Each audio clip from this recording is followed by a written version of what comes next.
And welcome into a Wednesday edition of the Nick Craig Show, streaming live this morning on YouTube, Rumble, and X. And it is a winter wonderland across portions of southeastern North Carolina this morning. Some major snowfall happening overnight.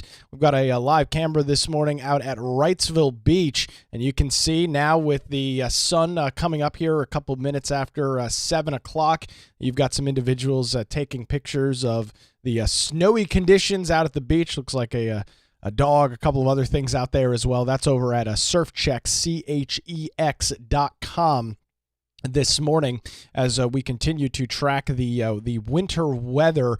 Most of the area, most of the region saw between about 2 and 4 inches of snow. I'm up off Gordon Road, saw about 3 inches there overnight. The highest total that I saw coming in from southeastern North Carolina was in the Whiteville area, where they got 6 inches of snow. So very much overperforming in terms of some of those snowfall totals over in parts of Columbus County with Whiteville. Across the Wilmington Metro, pretty bog standard, 2 to 4 inches. This is the first time that we've seen some significant measurable snowfall since 2018. That's where you have to go back to the last time that we saw some snowfall in the region that was at this level. Snow doesn't happen very often in this area of the state, this region of southeastern North Carolina. However, with those chilly temperatures, it's currently 22 degrees in Wilmington right now. With those very chilly temperatures, snow obviously prime for the condition.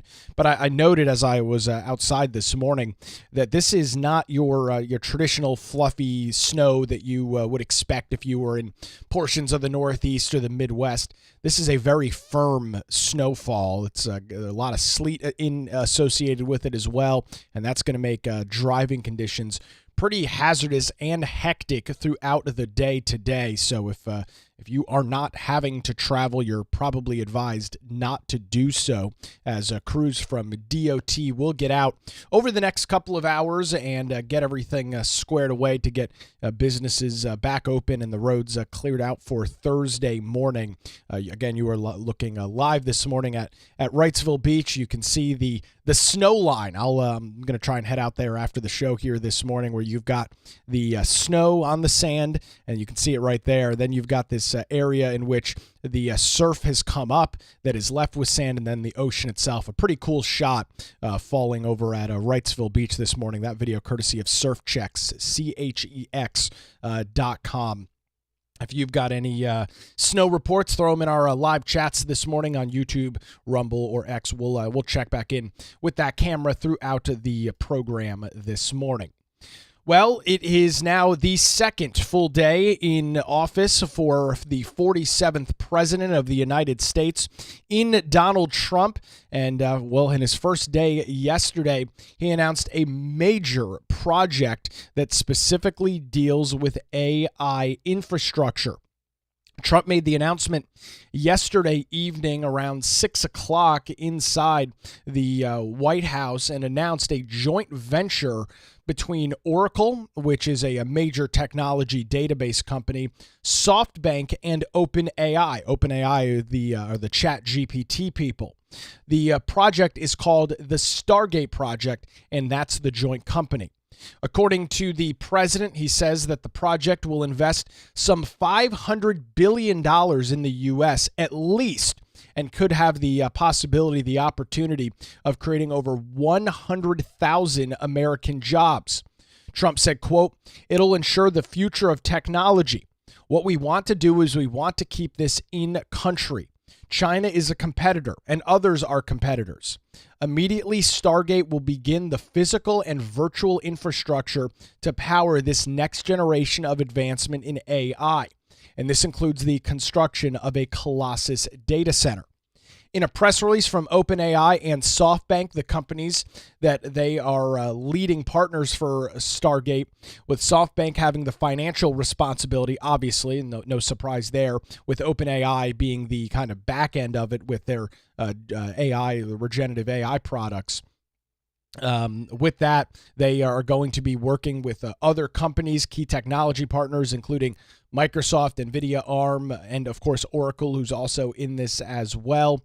According to Trump, he says, quote, "This infrastructure will secure American leadership in AI, create hundreds of thousands of jobs, and generate massive economic benefit for the entire world. This project will not only support the reindustrialization of the United States, but also provide a strategic capability to protect the national security of America and its allies. The company intends to invest $500 billion over the next 4 years, with $100 billion being deployed immediately." We heard some of those comments from the SoftBank CEO and as well as Sam Altman, who is the founder or one of the co-founders and who leads operations over at OpenAI, which again is the ChatGPT product. So in his first full day in office, a major infrastructure announcement. And with that, you know, I kind of mentioned this yesterday. I was talking to a friend of mine. I forgot how much different Trump was from Biden. Now, obviously, from a policy standpoint and all of that, we know the differences. But I think I'm going to step out on a limb this morning and say this. I think Donald Trump has taken more questions from the media, has conversed more with the media in the past 72 hours than Joe Biden probably has in the last year and a half, 2 years. He took questions in the Oval Office on Monday night. He took questions multiple times yesterday outside the White House, inside the White House after this big AI announcement. He has spoken to the press more in the last 2 days than Joe Biden has in multiple years in the Oval Office. And I really forgot how different it was. And, you know, for, of course, all of the haters, all of the naysayers, all of the individuals that say, you know, Trump is, he's not fit to serve. He's not capable of serving. He's not transparent. He's shady, all this, that, and the other. This guy has given more access to the office of the presidency than any president in modern history. That is a fair, accurate, and just statement to make. In modern history, nobody else has given more access to the White House, to the ongoings in government than Donald Trump. And you can't argue that fact. Now, you might hate the guy. You might be suffering from the disease that we know as TDS, Trump derangement syndrome. But you can't argue in his ability to speak, his willingness to discuss, you know, what's going on. Because he does it every day, multiple times a day, to and from helicopters, to and from planes. He took like 30 minutes worth of questions after this SoftBank announcement last night. SoftBank, Oracle, and OpenAI. It's going to take a little while before we're used to and comfortable with that again, because we saw with the last administration constantly hiding from the media. At every turn, you know, pre-screened questions, reading things off of a note card, a piece of paper. I am President Joe Biden. I do not have any more comments to make. Thank you.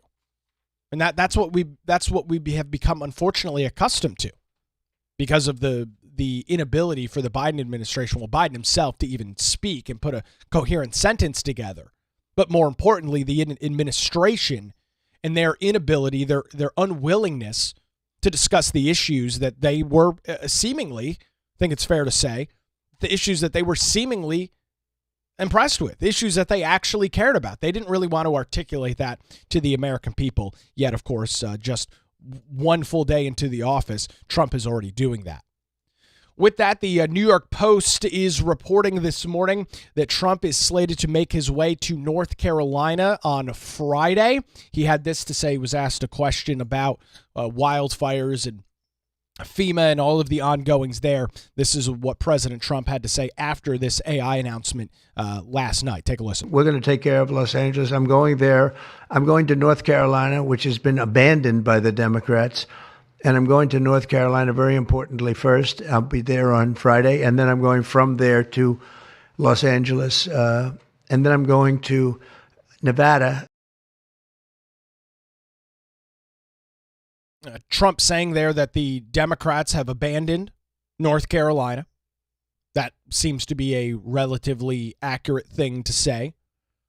We discussed and went over some of the details about FEMA, talked about that, the issues that folks in the western half of this state continue to deal with months after the hurricane in Helene affected that region and that area of the state, all the way back in September, I'll mind you. So Trump's going to visit western North Carolina. That was according to the New York Post yesterday. He confirmed it last night. What exactly happens with FEMA going forward? It's not immediately clear. Diane Criswell, who is the FEMA administrator, as I understand it this morning, still has a job. These things, obviously, Trump's got to get his entire team in place. This stuff doesn't happen immediately, doesn't happen with the snap of a finger. So I'll be very curious, and we'll watch along on Friday and see what the president has to say when he is in western North Carolina, as these individuals continue to search for relief and look for hope. And really, they're looking for guarantees that the federal government is not going to abandon them. That's the real risk and threat that they are dealing with this morning. That's sad. But it's the unfortunate reality of what the lack of response from the federal government has led to. Individuals concerned that they're going to get kicked out of hotels. Individuals concerned, at least here you look at North Carolina, that the North Carolina Office of Recovery and Resiliency, NCORE, as much as they botched hurricane relief in the eastern half of the state, that they're going to get that same result out west, where they're waiting 5, 6, 7 years to get back into their homes. They've already dealt with so much. They've already dealt with so much loss and devastation and destruction. We're not even talking about loss of life. We're talking about loss of physical property.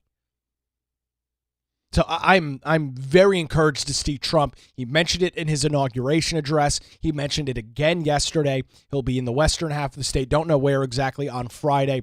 I look forward to hearing what his comments are. We'll bring those to you coming up Monday morning, I guess, is when we'll get those. We'll have those comments coming up Monday morning. I'll be putting them up on X as well. You can give me a follow over there if you are a user of X, x.com/Nicholas M. Craig, or at Nicholas, Nicholas M. Craig on X, where you can keep up to date with breaking news throughout the day and all the things of that nature. Diversity, equity, and inclusion. You are familiar with the phrase DEI. It has really taken a full-throated grasp of society in the public and private sectors. And this is the idea, and of course is all being pushed by the left, but this DEI idea is incredibly destructive. While it sounds good on paper, when you say to somebody, I'm in favor of diversity, equity or equality, and inclusion, doesn't sound inherently bad. Who's not in favor of having diverse thought? Who's not in favor of including individuals with different ideologies and different feelings on and opinions on things? I'm all in favor of it. The Republican Party is all in favor of that. The conservative movement is in favor of that. It's the left that's not, right? If you are an individual that has a counter opinion to what's going on the left, well, then you get headlines like this over at the Post-Millennial this morning. Breaking: Antifa trans activists swarm the University of Washington's TPUSA event, forcing cancellation. Right? These are the same clowns that are pushing diversity, equity, and inclusion. They will show up to an event, create a security risk, a security concern, and shut it down. Yet they are the ones that will preach ad nauseum about diversity, equity, and inclusion, and how important DEI and its efforts are. They're complete and total hypocrites, which is not anything new, not anything surprising for the left. It's really a key part of their brand. So they love DEI. They love the phrase. It is a multi-billion-dollar industry in which a bunch of unqualified individuals are given big-time paychecks to push diversity, equity, and inclusion. It's nonsense. And it's on the outs. And as I mentioned, it's really taken over all forms of the public and private sector, from colleges to private businesses and entities to local governments. And that takes us this morning to yesterday's New Hanover County Board of Commissioners meeting, where there was a consideration of a proclamation for the National Day of Racial Healing. A proclamation set to be signed by the New Hanover County Board of Commissioners to proclaim January the 21st as a National Day of Racial Healing, whatever the hell that means. So I'm not going to attempt to describe the proclamation. I'm going to let you hear exactly what the proclamation was and how it was read by Democrat Commissioner Rob Zappel. This is yesterday's New Hanover County Commissioners meeting. Take a listen. The National Day of Racial Healing Proclamation.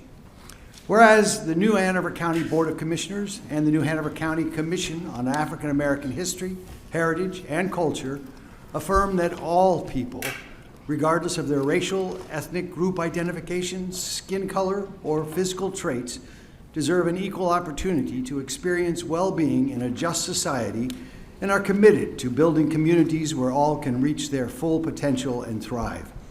And whereas all individuals have the right to safety, dignity, and humanity, and must be provided with every opportunity to grow, learn, and flourish in a nurturing environment. And whereas every individual possesses the ability to learn, grow, and change, and build communities of accountability, care, and collective action. And whereas if everyone dedicates themselves to a process that brings individuals and communities to wholeness, repairs the damage caused by racism, and affirms the inherent value of all people, everyone can bring about the necessary changes in thinking and behavior that will propel this great country forward as a society where everyone belongs. And whereas racial healing is a vital and crucial commitment to the educational, social, mental, and overall well-being of everyone, and whereas New Hanover County recognizes the Tuesday after Martin Luther King Jr. Day as the National Day of Racial Healing, and encourages all citizens to foster racial healing and collective transformation to enhance the quality of life for everyone. Now, therefore, be it proclaimed by the New Hanover County Board of Commissioners that Tuesday, January 21st, 2025, be proclaimed as the National Day of Racial Healing, adopted this 21st day of January 2025. Okay. So, exactly to my point, this idea of diversity, equity, and inclusion brings forward ridiculously stupid things like what you just heard come out of Rob Zappel's mouth. The proclamation, which was supported, surprise, surprise, by the New Hanover County Department of Diversity and Equity, as well as the Commission on African American Heritage, History, and Culture, brought this forward. What is exactly the benefit of this? This is what's wrong with DEI. It constantly brings up the fact and constantly brings up this idea of systematic racism, shoves it in your face, and says, well, you have to agree to this. You have no other option to agree that systematic racism exists, continues to exist. Because of your skin color, you're an oppressor or you're oppressed. It is the most destructive thing, one of the most destructive things in our society. It does not help race relations at all. It explicitly divides people based on race. That is one of the cornerstones of diversity, equity, and inclusion. And the idea that New Hanover County is taking part in this kind of ridiculous gaslighting is so frustrating as a citizen. But it's not surprising because, again, the only way that you can justify your existence in a diversity, equity, and inclusion office, which should not exist, there is absolutely no rationale or reasoning as to why local governments or governments as a whole should have DEI departments. This is the only way they can justify their existence. It's the only work that they can do. So they write these ridiculously stupid proclamations and then bring them forward. Now, New Hanover County Commissioner Dane Scalise, who won re-election back in November, was having no part of this at yesterday's commission meeting. The motion was brought forward, the proclamation rather was brought forward by Democrat Rob Zappel. It was seconded by Democrat Stephanie Walker. Those are the only two Democrats on the commission. And at that point, Commissioner Scalise asked to have some discussion. And he went into the details of this proclamation, its founding, where it came from, and what its roots look like. Take a listen. Mr. Chairman, I would like to address this proclamation. I certainly agree that we should always strive to create a more fair and just society, but this proclamation isn't merely the words on the page that our diversity and inclusion department, our DEI department, has prepared for us to sign off on. This matter was previously proposed to be placed on the consent agenda. I objected to that, and I'm going to explain why. I didn't recognize this proclamation from past meetings as I was looking over our packets in preparation for today. So I looked back at prior meetings from around this time and noted that we've never previously issued this proclamation, this particular proclamation. What purpose is intended by it now? And that's a great point. I mean, that is a phenomenal point brought up by Commissioner Scalise. This proclamation is brand new as of January the 1st, 2025. So New Hanover County in the past was not a favor of and not a fan of racial healing, whatever the hell that means. This is brand new, again, because these individuals have to justify their jobs. It's the only way that these departments continue to exist is with these ridiculously stupid proclamations, of which do literally nothing. Absolutely nothing. But it's the left's attempt to take over institution with these DEI departments and these proclamations. More from Commissioner Scalise. I did some further research and discovered that this proclamation is a brainchild of the W.K. Kellogg Foundation. In 2016, the Kellogg Foundation launched a concept called, quote, Truth, Racial Healing and Transformation, which they refer to as TRHT. Here's a quote from their website. TRHT is a comprehensive national and community-based process to plan for and bring about transformational and sustainable change and to address the historic and contemporary effects of racism. At its core, TRHT unearths the deeply held and often unconscious beliefs that undergird racism, the main one being the belief in the hierarchy of human value. This belief fuels the perception of inferiority or superiority based on race, physical characteristics, or place of origin, which then manifests in our systems, laws, policies, and personal practices. Another quote from the website, a pre-existing harmony and unity among the groups is not the case in the United States, amid a deeply entrenched system of racial hierarchy and colonialization. Because of this, the Kellogg Foundation insists we must, quote, hear the truth about past wrongs and the negative impacts created by individual and systemic racism. This proclamation, in sum, is critical race theory, commonly referred to as CRT. For those that don't know, CRT is a framework that criticizes the foundations of law and order and even the Constitution itself. It insists that the United States, its founders, its history, its traditions all need to be dismantled and replaced. It groups people according to the color of their skin and assigns debits and credits to races based on assumptions about their ancestors. I am completely, totally opposed to this worldview and do not believe it is appropriate for our county to issue proclamations like this. Indeed, I contend that concepts like systemic racism and CRT only serve to further divide us. I do not consent to this proclamation.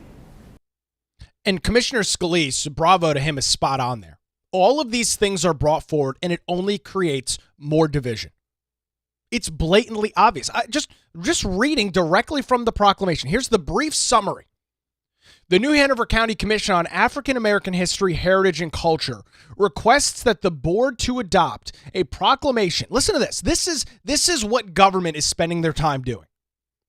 This is what government needs to be doing. Without this, society can no longer exist.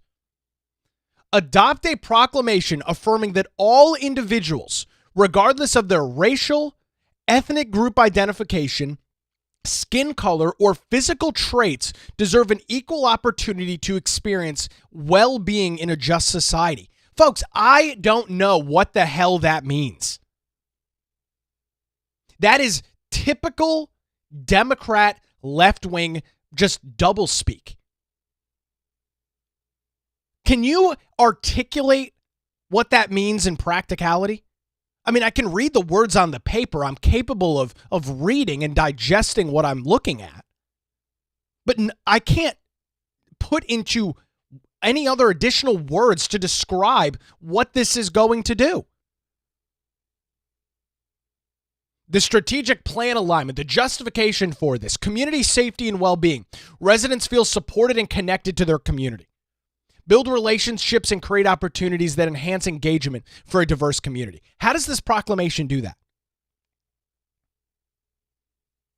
I'm going to give you a little hint.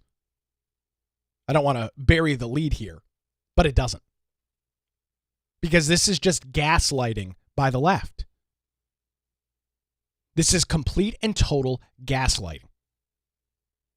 All of this done through diversity, equity, and inclusion, this phenomenal phrase that the left has literally beaten into every facet of our society, from your children's school to your local government, all the way up to Washington, D.C. And for what? Racial healing? In regards to what? That's the issue here. So tell me what this is going to do.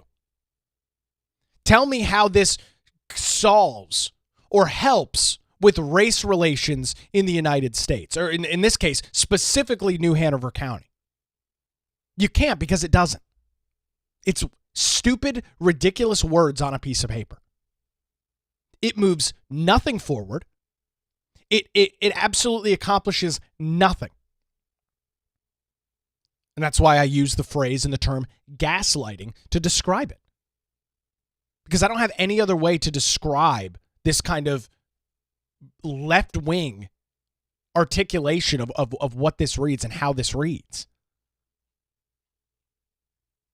And props to Commissioner Scalise for having the courage to call this out on the dais as these individuals from this commission are standing in front of him.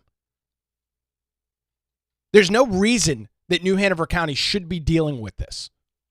We're in a budget year. You've got sky-high inflation. You've got crime that continues to be a major issue across our county and city. You've got homelessness. And the county is spending their time signing proclamations about racial unity. It's absurd. But this is how the left injects all of their woke BS into every facet of our lives. They establish these departments, in this case, the New Hanover County Department of Diversity, Equity, and Inclusion.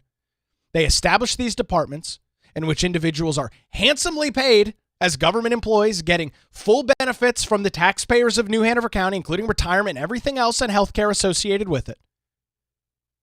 And then because they're in that post, they're in that position, these are the kinds of things they have to bring forward to justify their existence. Because if it wasn't for this, if it wasn't for these kinds of proclamations being brought forward, they would do nothing. And of course, if they did nothing, then somebody might ask, why do you exist in the first place? Why does this department exist if it doesn't tangibly do anything? I think that's a fair and reasonable question to ask. But no. We write proclamations about racial unity. Again, whatever that means.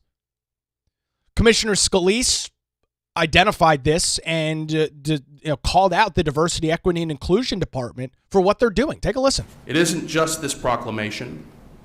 Unfortunately, our county's DEI department fervently believes in these notions and attempts to inject them into our dialogue and policy at every given opportunity, including over Christmas when our DEI department facilitated an unexpected letter to the commissioners that stated, quote, anti-immigrant rhetoric, end quote, quote, undue speculation over what status our community members have, end quote, and, quote, dehumanizing language toward immigrants, end quote, were not to be supported or condoned. This letter further states that we should expect a comprehensive resolution in support of immigrants for our consideration soon. I asked for clarification as to what drove this unsolicited letter and learned that the undeniable intention behind the supposed letter of solidarity was to advocate for New Hanover County to move toward sanctuary county status. And there you go, folks. There's your payoff. So yes, we'll write a letter, a statement, a memorandum of understanding, or whatever stupid word we'll use to describe it, that we support people breaking the law and being in the country illegally.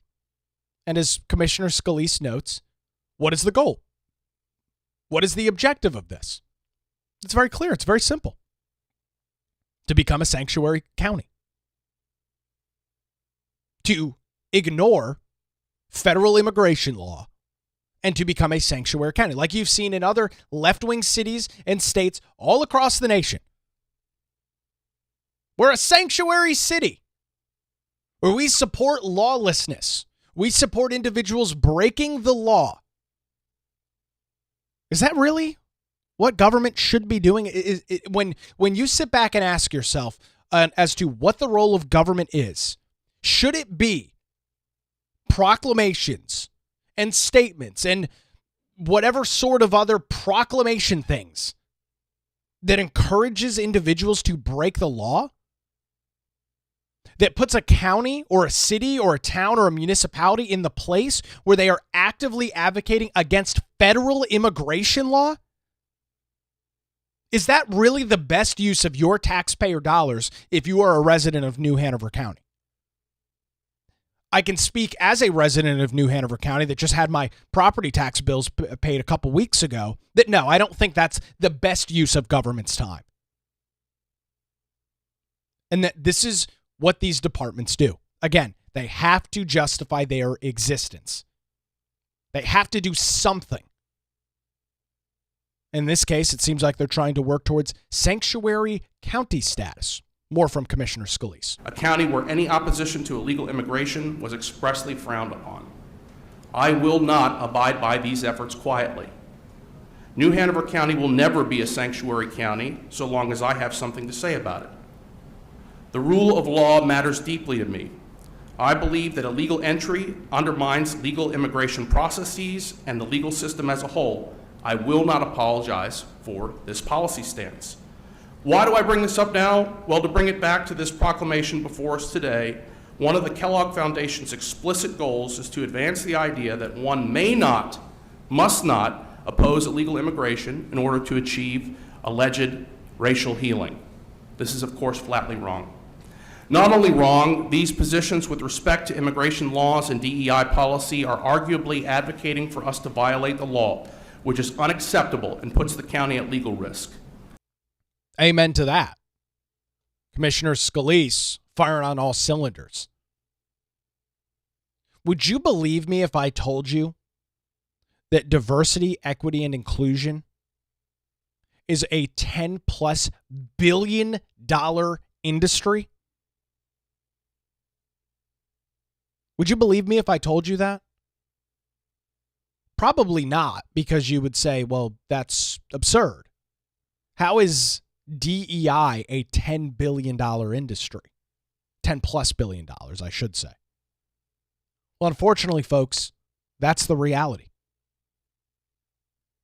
According to multiple studies, DEI is now over a $10 billion industry that is projected to reach $24.5 billion by 2030.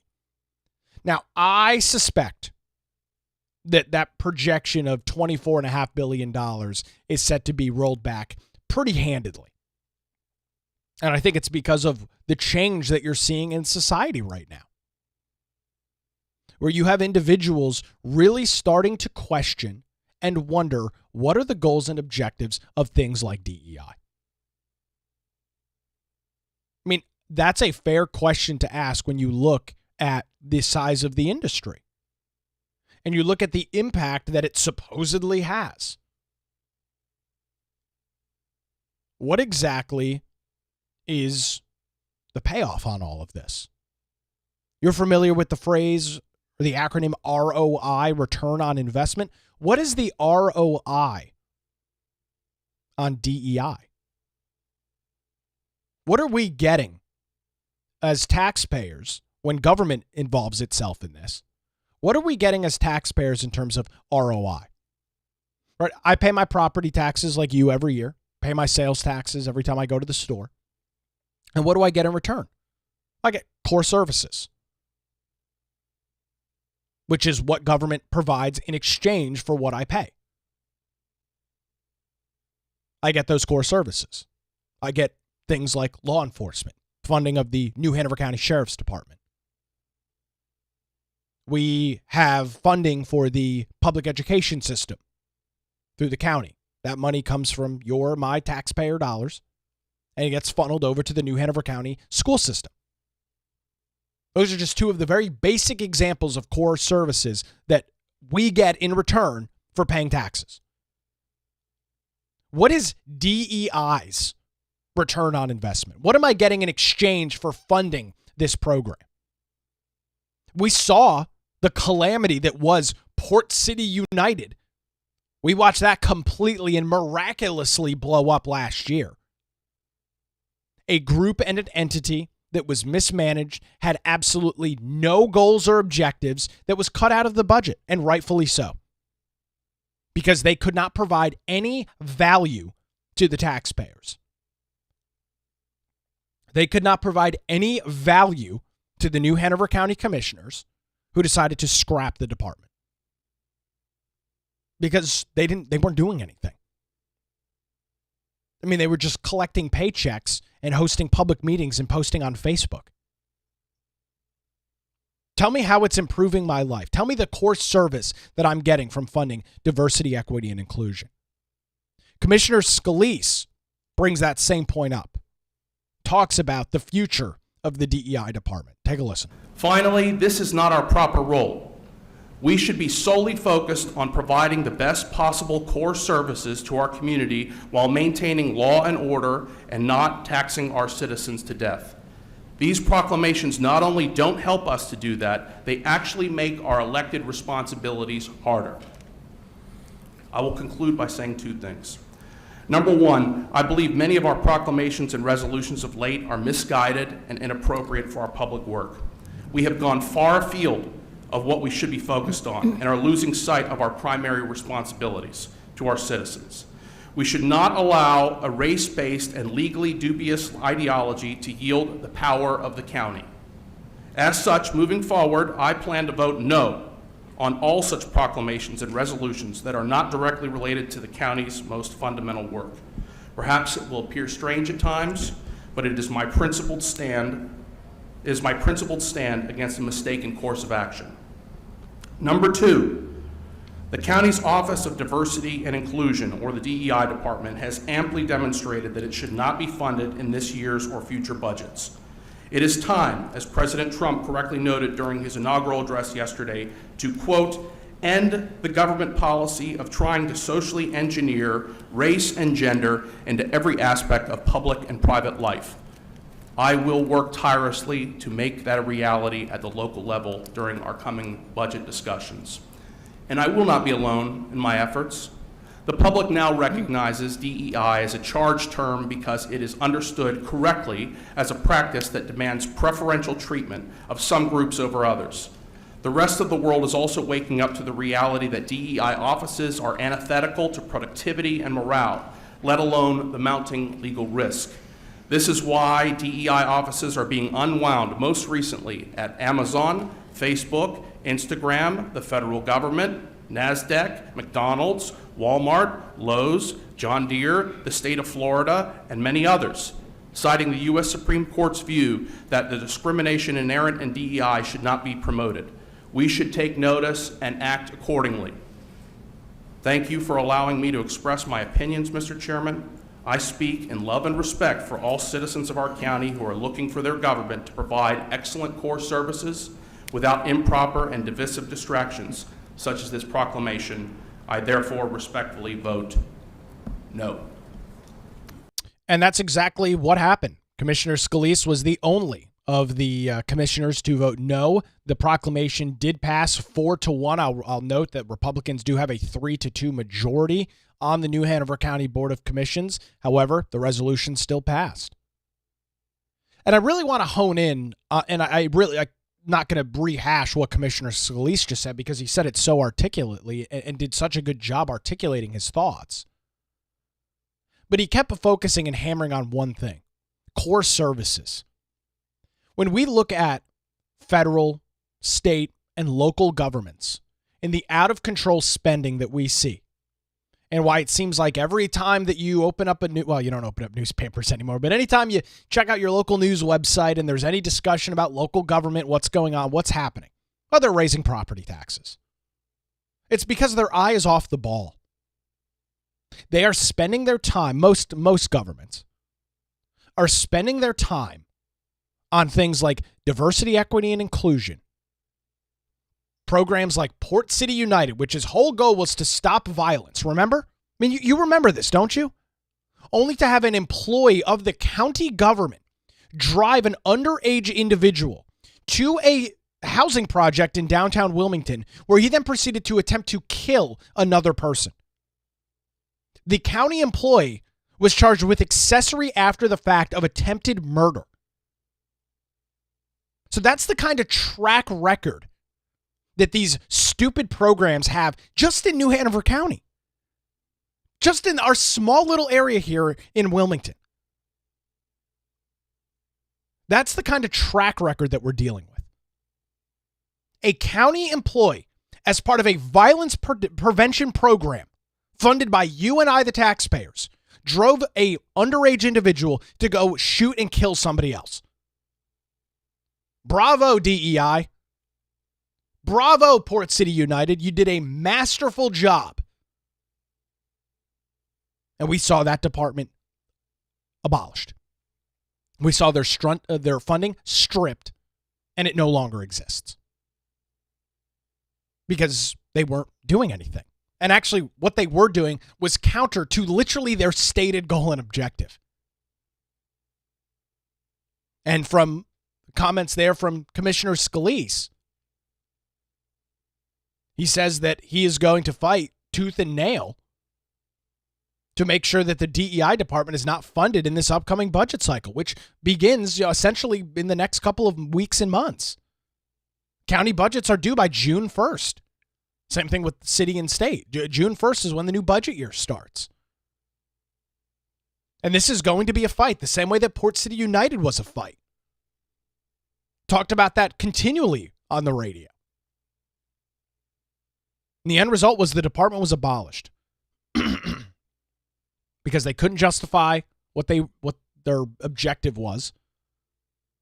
They couldn't provide any sort of tangible accomplishments to the county. And in a couple of cases, it was actually completely opposite of their stated goal. individuals being charged with drug offenses, accessory after the fact to attempted murder. That's what Port City United birthed. And Commissioner Scalise highlighted what President Trump mentioned in his inaugural address and what he did with an executive order, which is all federal agencies were ordered to shut down their DEI offices. We talked about this yesterday when we went through all of the EOs signed by Trump on Monday. But one of those was signing an executive order eliminating diversity, equity, and inclusion from federal agencies. And on Tuesday, the Office of Personnel Management issued a memo instructing all federal agencies to close those DEI departments by Wednesday. As I check my calendar this morning, that's today. The memo contained instructions on how agency heads should go about shuttering their DEI offices by, quote, no later than 5 p.m. Eastern Time on Wednesday, January the 22nd, 2025, agency heads must send a memo notifying employees of the closure and ask employees, quote, if they know of any efforts to disguise these programs. All workers in those DEI departments will be placed on paid administrative leave effective immediately as these various agencies take steps to close and end their DEI initiatives, as well as their offices and programs. Ahead of this, the FBI notably shuttered their DEI division ahead of the inauguration, meaning that they would not be able to find alternative positions for their employees in that department. The executive order on ending radical and wasteful government DEI programs and performing reads, quote, the Biden administration forced illegal and immoral discrimination programs going by the name of diversity, equity, and inclusion into virtually all aspects of the federal government in areas ranging from airline safety to the military. This was a concentrated effort stemming from President Joe Biden's first day in office when he issued Executive Order 13985, advancing racial equity and support for underserved communities. Biden signed this order during his first day in office in 2021, along with a series of other orders on gender. Trump's EO continues and says, pursuant to Executive Order 13985 and following orders, nearly every federal agency and entity submitted equality action plans to detail the ways that they have furthered DEI infiltration of the federal government. The public release of these plans demonstrated immense public waste and shameful discrimination, because that's what it is, discrimination. Government-sponsored and paid for discrimination. The EO says, quote, that ends today. Americans deserve a government committed to serving every person with equal dignity and respect, and to expending precious taxpayer resources only on making America great. Do you have any objection to that? Are you clamoring or chomping at the bit to reinstate diversity, equity, and inclusion? I don't think so. Because there's issues in politics. They're often described as like 80-20 issues. And this is one of them. Diversity, equity, and inclusion. We'll continue that conversation coming up here in just a minute. I want to let you know how you can get access to our daily show notes and more. Visit patreon.com/Nick Craig. Patreon.com/Nick Craig. You get access to the daily show notes, access to exclusive content, including a monthly kind of Google Hangout, Zoom, Google live stream that we're going to be doing and chatting with the individuals that are subscribed to the Patreon. There's two different subscription levels, $5 or $10 a month. If you believe and think you're getting any value from the show and want to help and financially support that, I encourage you to do that over at patreon.com/Nick Craig. We've had a couple of very generous people already come alongside the program. I really seriously can't thank them enough for supporting me in this endeavor as we again break away from the corporate media structure and go solo here, covering the news and issues of the day, specifically here in southeastern North Carolina. So DEI is on the out.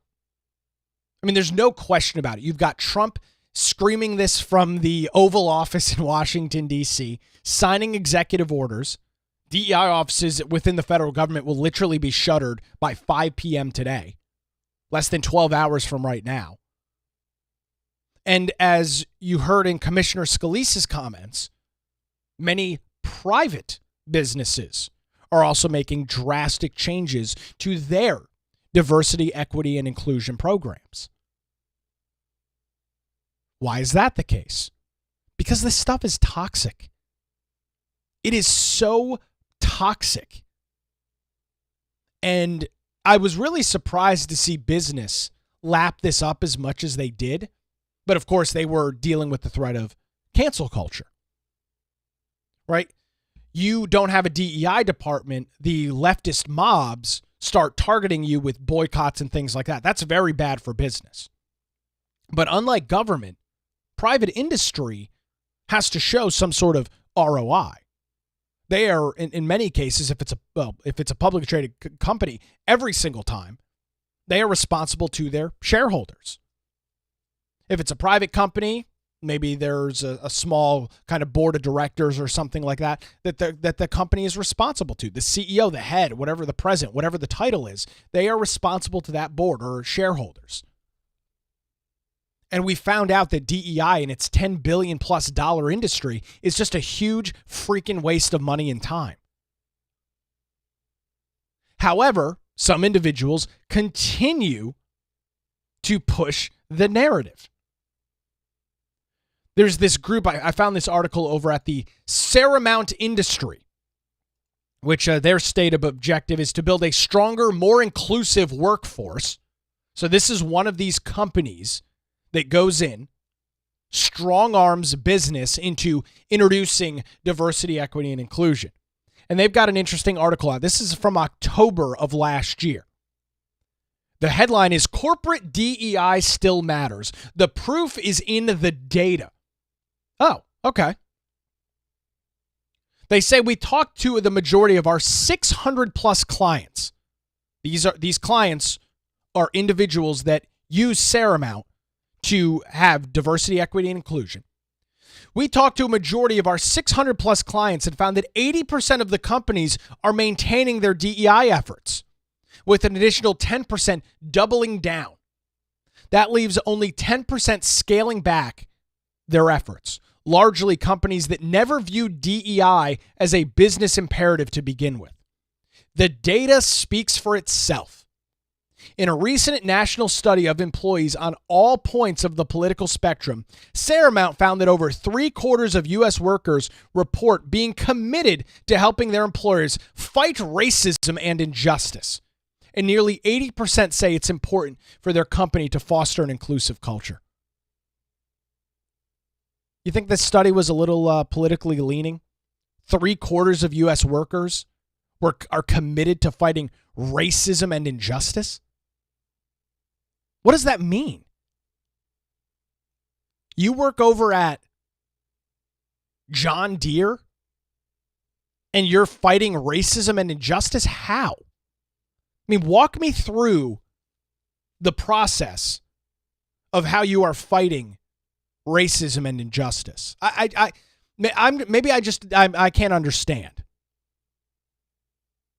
My conservative mindset doesn't allow me to understand such complex topics like DEI. So explain how you're doing these things at your company. You're not. Again, gaslighting. I've continued to use that phrase throughout the show this morning. Interest in our annual U.S. Inclusion Index and related studies is on the rise. Year after year, company invests significant time answering hundreds of questions about their policies, programs, and benefits, as well as demonstrating their dedication to DEI. These surveys not only serve as a tool for introspection, but allow companies to benchmark their progress against peers. The challenges revealed by our quantitative data often lead to the most powerful or the most impactful changes. For over 40 years, our 100 Best Companies for Working Parents list has provided a wealth of data. painting a rich picture of how the workplace has evolved and where it's heading. This commitment isn't about checking a box, it's about growth. Their data-driven surveys like ours are vital and continue to serve as a powerful recruitment and retention tool for corporations. Companies are constantly competing, whether for market share or top talent. Consumers increasingly want to support brands that align with their values and job seekers, particularly from Gen Z. In fact, 83% of Gen Z job seekers consider a company's commitment to DEI when deciding their work. Complete and total BS. Capital B, capital S.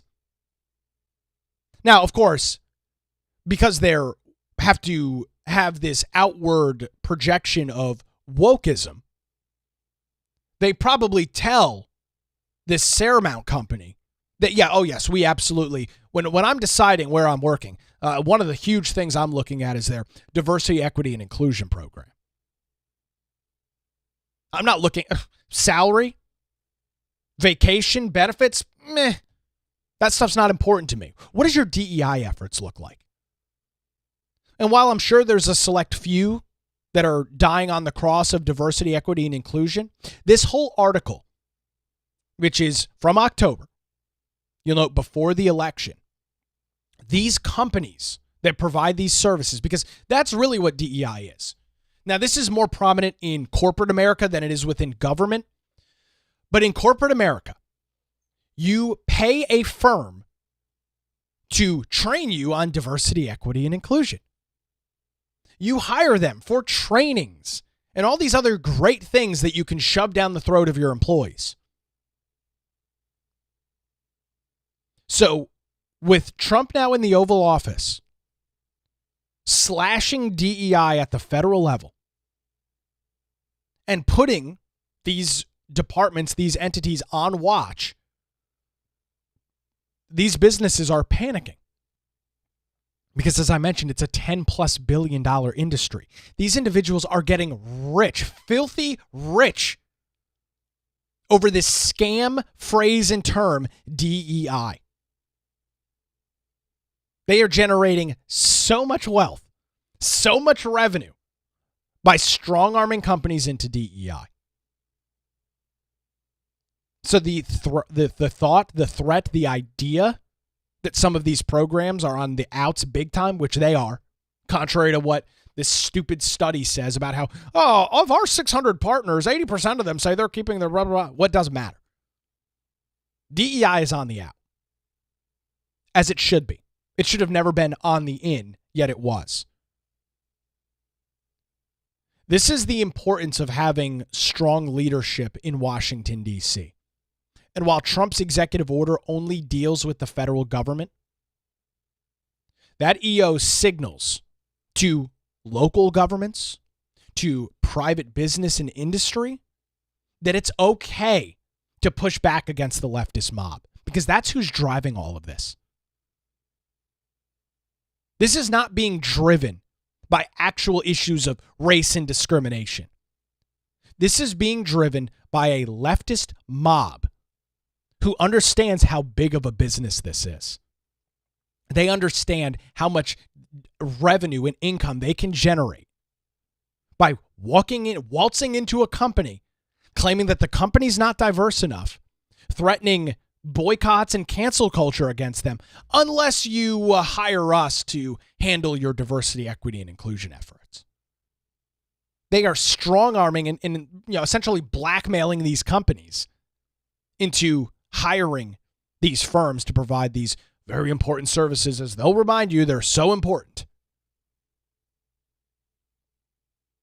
And I'm glad that Trump is doing this on the federal level.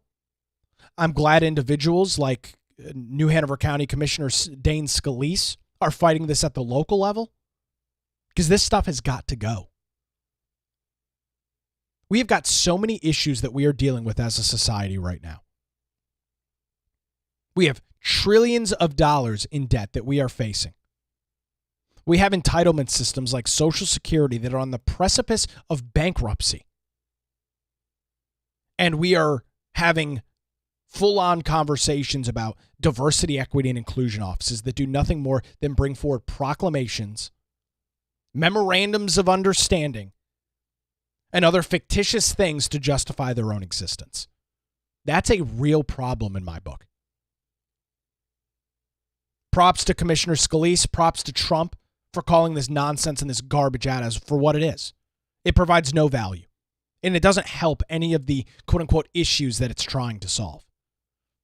All of these indexes and all of the metrics, it's a feedback loop. The metrics are created by the companies providing the services so they can provide more of the services to the companies. It's an awful repeating cycle. But that's DEI. That's the whole brand. And I'm very excited and I'm hopeful that it is stripped out of the federal government at a rapid rate, and then that trickles down to state and local governments. There's just no justification. There's no need for it at all. Taking another look at the weather this morning as we wrap up our show on this Wednesday. About 3 inches of snow, 2.6 inches of snow total at the Wilmington International Airport, where they do those measurements for the snowfall over at the National Weather Service. And snow, well, it is at least done for right now. Not expecting any more snowfall throughout the day. You can see the sun is now risen over at Wrightsville Beach. You can see the surf rolling in, some snow there on the roof of, I guess is that Johnny Mercer's pier? I'm not sure exactly what pier that. It might be the Oceanic Pier. But the snow on the beach and the water and the surf rushing in. So with that, however, temperatures are set to be blisteringly cold over the next couple of days. Low temperatures tonight are expected to be in the teens. We could be looking at temperatures 15, 16, 17 degrees tonight. Temperatures tomorrow will be in the mid-30s ahead of another cool down tomorrow night. Then we get back into the 40s and 50s and even maybe some 60s as we head into next week. So some pretty treacherous weather driving conditions today. If you don't have to get out, it's probably the best to do so. And again, this webcam this morning, courtesy of SurfChex, SurfChex.com, providing these live shots from Wrightsville Beach. Well, that's going to do it for a Wednesday edition of The Nick Craig Show. Don't forget that you can listen to the podcast 24/7 in your favorite podcast app by just simply searching for The Nick Craig Show. We are back live tomorrow morning starting at 7 a.m. right here on our YouTube, Rumble, and X accounts. Thank you so much for joining us, and enjoy your snow day.